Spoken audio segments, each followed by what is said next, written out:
Hey, it's Sean with Roadtrek. I'm going to take you through the steps of winterizing your Pivot model, so when you get ready for adventures in the spring, you're all set to go.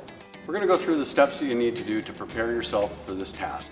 Your tank should be empty. You're going to need RV antifreeze, pail to capture the RV antifreeze out of the drain systems. And you're going to need to remove the table, and you're going to need to remove the base of the passenger seat.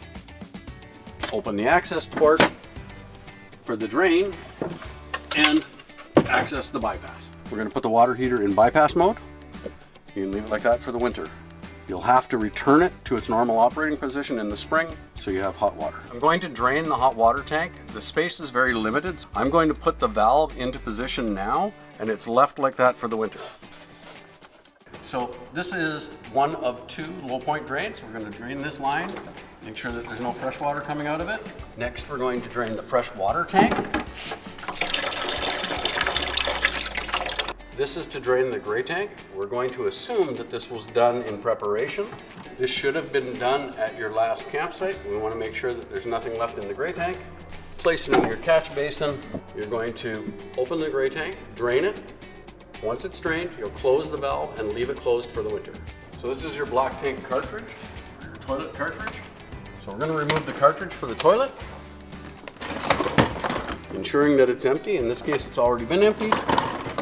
Turn it back to its location, lock the panel, and make sure that everything's set. So we're going to go through getting winterization fluid into the system.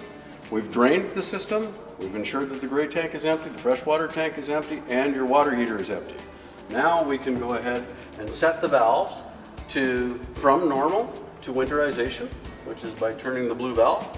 In here we have the siphon hose, which is connected to your water pump. You're going to require a small screwdriver to undo the gear clamp, slide it out of the way, and some kind of pliers to pull out this plug. Bring in your antifreeze, put the hose in, and then we go to the front of the vehicle to start pressurizing the system. Now we're going to turn on our water pump to pressurize the system using the winterization fluid. Start the water pump. It's going to draw winterization fluid in through the hose at the rear. The pump will run for a few minutes to pressurize. You can verify once it's stopped that you have pressure by opening the tap. Whenever you're winterizing a coach of any kind, you always start at the nearest outlet for water and end at the furthest one away from the pump.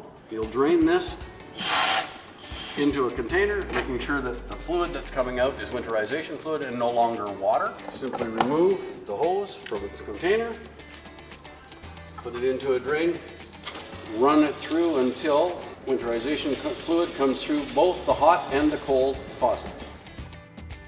When winterizing a cartridge toilet, there's two sections to the winterization process.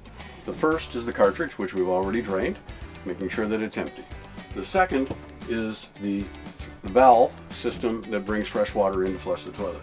So we're going to want to run that valve until we see pink fluid coming through the system. Once it's all pink, we'll put that into the cartridge. The second stage of winterizing this will happen in a little while when we pour pure antifreeze into the cartridge to make sure that we have a winterization rich mixture. All faucets, you're going to do hot and cold water. Run it through until you start seeing the foaming or pink. Turn it back to the other side until you get the same reaction. For the shower, we're going to remove the shower, rotate the faucet to the other side so that we have hot and cold being winterized. The last faucet in the unit to be winterized is the kitchen sink. You're going to do the same thing that we did in the bathroom. Open up the line, let it run until we have winterization fluid coming through. Then do the same with the other side, hot or cold, until both sides have run pink.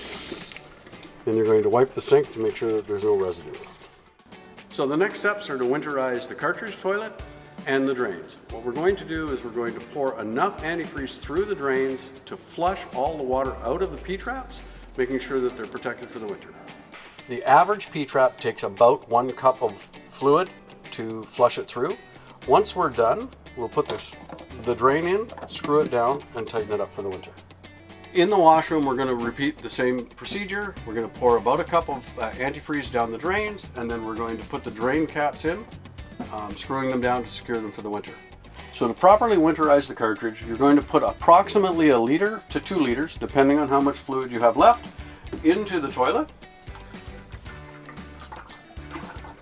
Once that's done, you open the drain, putting all of the fluid into the cartridge. The cartridge is now winterized. So now that winterization fluid has been pumped through the system, your drains are prepared for winter. You can remove the hose from the coolant, replace the cap, tighten the gear cap, return it to its home, and return your valves to the normal operation. Now that your Roadtrek Pivot is winterized and ready to brave the cold months, you're set for the winter. If you have any tips or tricks that you'd like to share, leave them in the comments below.